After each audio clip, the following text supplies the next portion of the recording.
ચલો બાળકો, તો ગયા લેક્ચરની અંદર આપણે ચેપ્ટર નંબર 6 ની અંદર યાંત્રિક ઉર્જાના સંરક્ષણનો નિયમ આપણે જોયો હતો.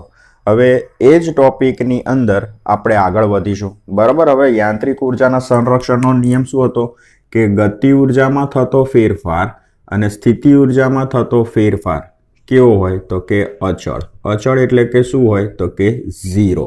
પછી આપણે કંઈક આવું મેળવ્યું હતું, ડેલ્ટા કે એટલે શું આવે, અંતિમ ગતિ ઉર્જા માઇનસ પ્રારંભિક ગતિ ઉર્જા વત્તા ડેલ્ટા યુ એટલે શું આવશે તો કે અંતિમ સ્થિતિ ઉર્જા માઇનસ પ્રારંભિક સ્થિતિ ઉર્જા ઇઝ ઇક્વલ ટુ 0.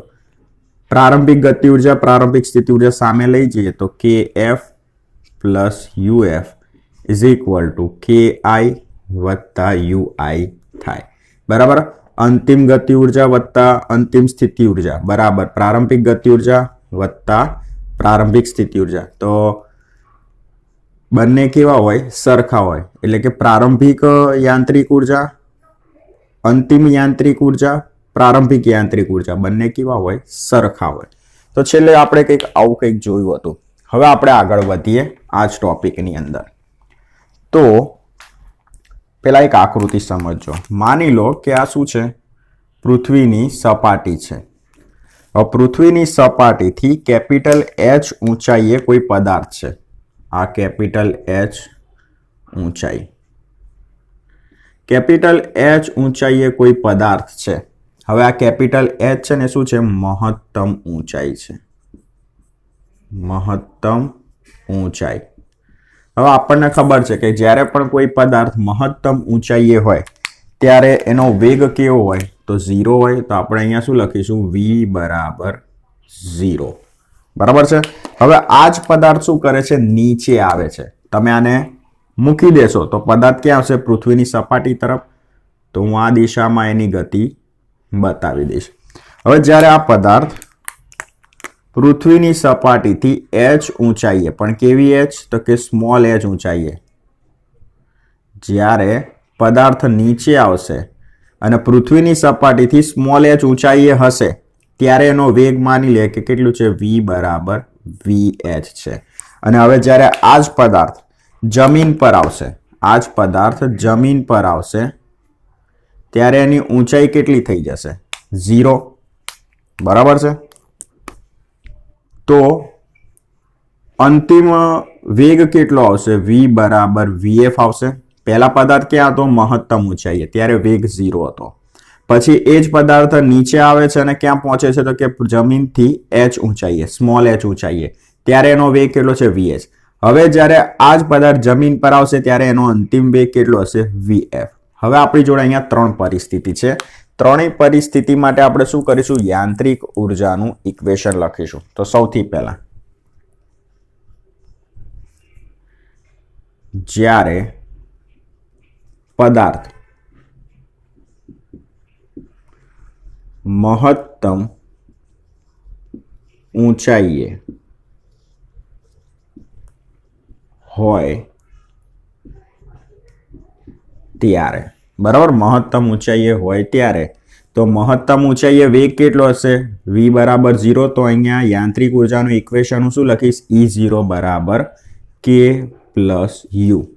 બરાબર છે. તમે u ની જગ્યાએ શું વાપરી શકો, v પણ વાપરી શકો. હવે સમજો, આ આપણું યાંત્રિક ઉર્જાનું સમીકરણ છે.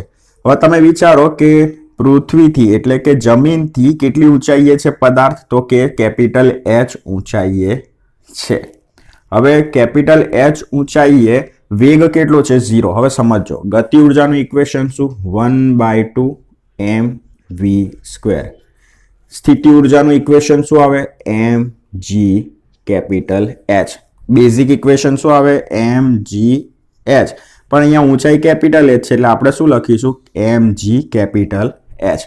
હવે કેપિટલ h ઊંચાઈએ વેગ કેવો છે, 0. તો હું અહીંયા 0 મૂકી દઉં તો આખી ગતિ ઉર્જા શું થઈ જશે, 0.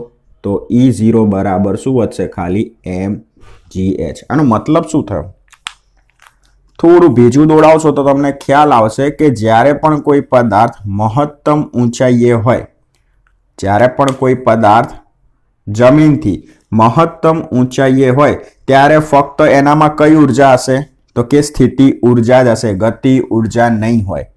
હવે જ્યારે મહત્તમ ઊંચાઈએ હોય ત્યારે કુલ ઉર્જા કેટલી? તો કે સ્થિતિ ઉર્જા બરાબર જ થશે. એટલે અહીંયા તમારે યાદ રાખવું હોય તો રાખી શકો છો કે હંમેશા મહત્તમ ઊંચાઈએ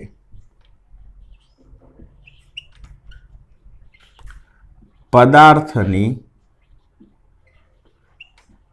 કુલ ઉર્જા એ સ્થિતિ ઉર્જા બરાબર હોય અથવા સ્થિતિ ઉર્જા જેટલી હોય. આ દિમાગમાં બેસાડી રાખવું. ઘણી બધી વાર તમને શોર્ટમાં જવાબ આપવા હોય ત્યાં તમને આ કામ લાગશે. તો ચલો આને હું કહી દઈશ સમીકરણ નંબર 1. હવે શું કરીશું? તો હવે આપણે વાત કરીશું કે જ્યારે પદાર્થને તમે છોડી દો છો એટલે પદાર્થ ક્યાં આવવાનો? નીચે આવવાનો. અને જ્યારે પૃથ્વીની સપાટીથી જમીનની સપાટીથી સ્મોલ h ઊંચાઈએ હશે ત્યારે કુલ ઉર્જા કેટલી હશે? તો હવે જ્યારે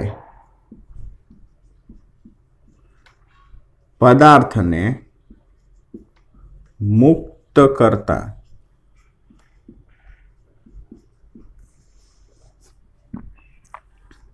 જમીનથી સ્મોલ h ઊંચાઈએ હોય ત્યારે શું થશે ખબર?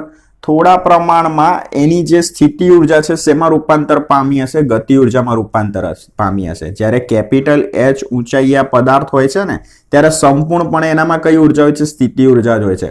પણ જ્યારે એ જ પદાર્થ પૃથ્વીની સપાટીથી કાં તો જમીનની સપાટીથી સ્મોલ h ઊંચાઈએ હશે, જ્યારે જમીનની સપાટીથી સ્મોલ h ઊંચાઈએ આ પદાર્થ પહોંચશે ને ત્યારે એની જે સ્થિતિ ઉર્જા હશે એ થોડા પ્રમાણમાં ગતિ ઉર્જામાં રૂપાંતર પામી હશે. તો અહીંયા હું શું લખીશ?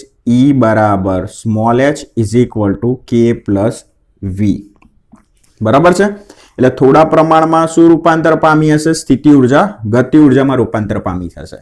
તો સ્મોલ h ઊંચાઈએ વેગ કેટલો છે? vh. તો 1/2 m vh square plus mg small h. અહીં સ્મોલ h ઊંચાઈએ પદાર્થની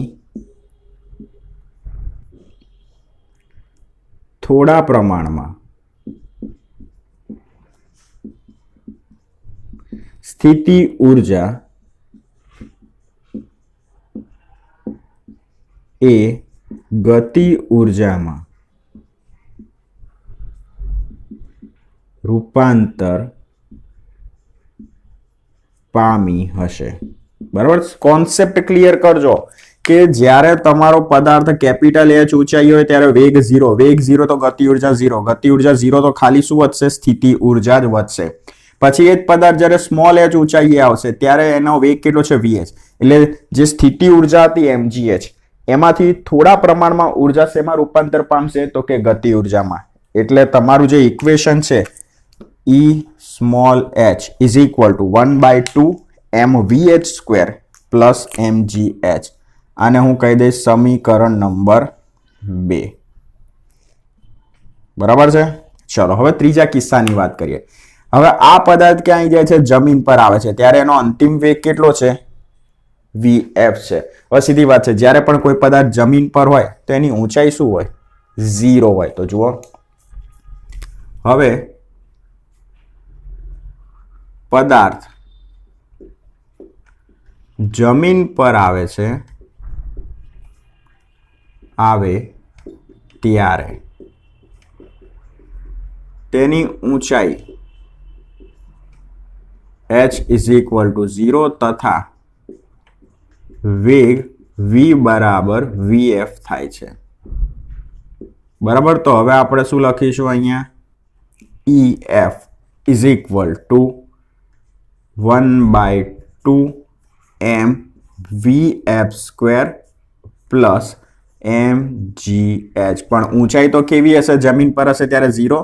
તો ef is equal two 1/2 m vf square. તો તમને હવે આઈડિયા આવી જવો જોઈએ કે જ્યારે પદાર્થ મહત્તમ ઊંચાઈએ હતો ત્યારે સંપૂર્ણપણે એની જોડે કઈ ઉર્જા હતી? સ્થિતિ ઉર્જા હતી. હવે એ જ પદાર્થ જ્યારે જમીન પર આવી જશે ત્યારે સંપૂર્ણપણે એ સ્થિતિ ઉર્જાનું શેમાં રૂપાંતર પામી ગયું હશે? તો કે ગતિ ઉર્જામાં. જુઓ, તો જ્યારે મહત્તમ ઊંચાઈએ હતો પદાર્થ ત્યારે સંપૂર્ણપણે સ્થિતિ ઉર્જા હતી. જ્યારે એ જ પદાર્થ જમીન પર આવશે ત્યારે એ સંપૂર્ણપણે સ્થિતિ ઉર્જાનું રૂપાંતર શેમાં થઈ ગયું? ગતિ ઉર્જામાં. તો તમે અહીંયા લખી શકો કે અહીં કહી શકાય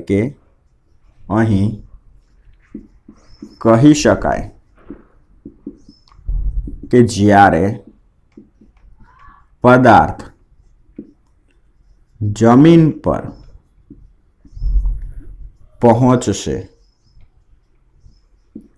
ત્યારે તેની કુલ ઉર્જા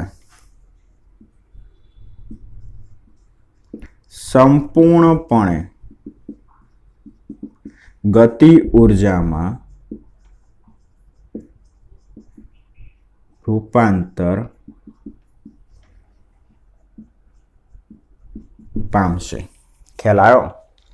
હવે આપણે શું કરીશું કે જ્યારે પદાર્થ મહત્તમ ઊંચાઈથી જમીન પર આવશે ત્યારે ને ત્યારે એનો વેગ vf કેટલો હશે? વેગ તો અંતિમ વેગ vf જ હશે, પણ મારે વેલ્યુ શોધવી હોય કે મહત્તમ ઊંચાઈથી પદાર્થ જ્યારે જમીન પર આવશે તો જમીન પર આવશે ત્યારે અંતિમ વેગ એનો vf કેટલો હશે? બરાબર છે. તો હવે જો એનું સમીકરણ, તો આ બધું ઇક્વેશન્સ તમારે યાદ રાખવું પડશે કે જેથી કરીને તમને એવી કોઈ પરિસ્થિતિ આપી દે તો તમે ઇઝીલી વેલ્યુ શોધી શકો. તો હું શું કહું છું કે જ્યારે પદાર્થ h ઊંચાઈથી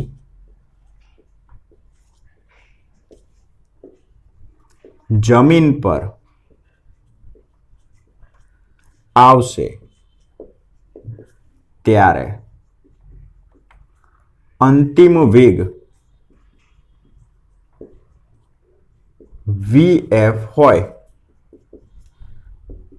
તો સમીકરણ 1 અને 2 સરખાવતા 1 અને 3 સરખાવતા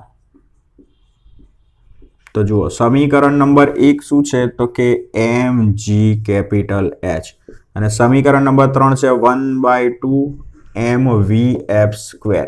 ચલો mm કેન્સલ. હવે હું vf સ્ક્વેર ને કરતા બનાવી દઉં તો vf સ્ક્વેર છેદમાં 2 છે સામે જશે ગુણાકારમાં તો 2g કેપિટલ H. તો vf બરાબર મને શું મળશે? √2g capital H. સમજવા જેવી વસ્તુ છે કે જ્યારે પહેલા પદાર્થ ક્યાં હતો? જમીનથી કેપિટલ H ઊંચાઈ હતો. હવે એને હું છોડી દઈશ એટલે પદાર્થ ક્યાં આવશે? h ઊંચાઈનું અંતર કાપીને જમીન પર આવશે ત્યારે અંતિમ વેગ કેટલો હશે? તો મારી જોડે કેપિટલ H હોય, ગુરુત્વ પ્રવેગ g હોય, તો હું શું શોધી શકું કે જ્યારે પદાર્થ જમીન પર આવશે ને ત્યારે એનો વેગ કેટલો હશે? તો સમજવા જેવું આ સમીકરણ હતું. હવે આગળ જોઈએ. શું જોઈશું કે માની લો કે પદાર્થ મહત્તમ ઊંચાઈ હતો. હવે એને હું છોડી દઉં તો પદાર્થ ક્યાં આવશે? ઉપરથી નીચે આવશે. અને જ્યારે આ પદાર્થ જમીનથી સ્મોલ h ઊંચાઈએ હશે ત્યારે એનો વેગ કેટલો હશે? હવે એ આપણે શોધીએ. તો જોઈ લઈએ.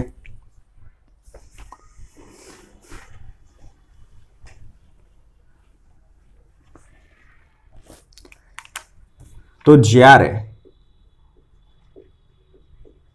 પદાર્થ જમીનથી સ્મોલ h ઊંચાઈએ હોય ત્યારે સમીકરણ 1 અને 2 સરખાવતા 1 અને 2 સરખાવતા તો જોજો સમીકરણ નંબર 1 છે આપણી જોડે mg કેપિટલ H. સમીકરણ નંબર 2 શું છે? 1/2 m v small h square plus mg small h. હવે આને છે ને હું ડાબી બાજુ લઈ જઈશ તો જોઈએ શું થાય છે. તો mg capital H minus mg small h is equal two 1/2 mvh square. હવે આમાંથી કોમન શું નીકળશે? mg. તો હું mg કોમન કાઢું. Capital H minus small h is equal two 1/2 mvh². તો mm કેન્સલ. હવે vh² ને હું કરતા બનાવું, vh². તો 2g capital H minus small h. Square છે અહીંયા તો સામે વર્ગમૂળ લઈ લઉં તો vh is equal two under root 2g capital H minus small h. તો જ્યારે પદાર્થ મહત્તમ ઊંચાઈથી નીચે આવશે અને જમીનથી સ્મોલ h ઊંચાઈએ હશે ત્યારે એનો વેગ કેટલો હશે? તો vf બરાબર under root 2g capital H minus small h. તો આ ઇક્વેશન પણ તમે યાદ રાખી શકો છો. હવે છેલ્લે આખી થિયરીનું આપણે તારણ કાઢીએ એમ તમને વચ્ચે વચ્ચે કીધેલું જ છે. તો શું આવે છે જોઈ લો.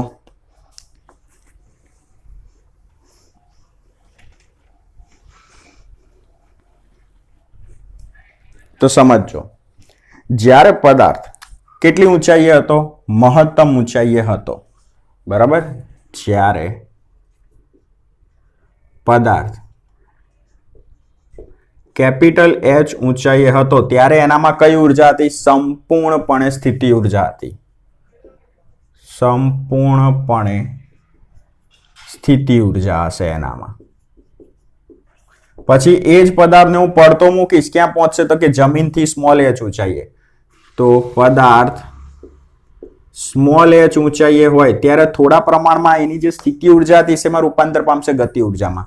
એટલે આંશિક રીતે થોડી ગતિ ઉર્જામાં રૂપાંતર પામશે.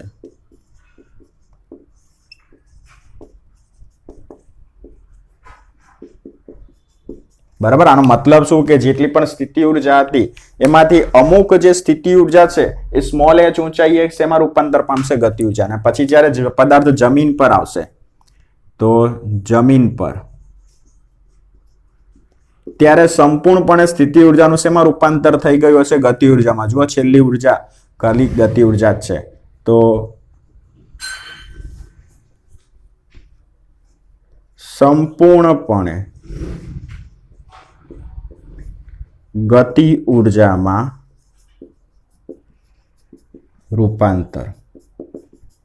બરાબર છે. તો આ હતી તમારી યાંત્રિક ઉર્જાના સંરક્ષણ નિયમ. બહુ સરસ થિયરી હતી કે જેથી કરીને તમને આગળ કામ લાગશે. ઓકે.